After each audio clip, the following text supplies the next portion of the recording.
लालच भी कमाल की चीज होखेला। हम सब समझ रहे हैं। तो वो थोड़ा और हंसे के लालच, कब हूँ एक्शन के रिएक्शन के लालच,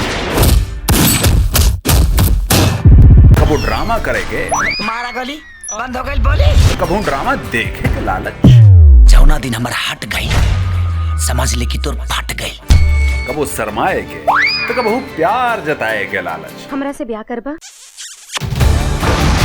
न जाने जरूरत से कब आदत बन जाला ही लालच। सही फरमा रहे हैं जनाब। Very good. लालच थोड़ा एक्स्ट्रा मनोरंजन के लालच।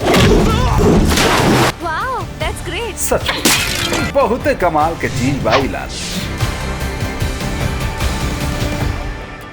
फिल्मन के लालची फिल्मची।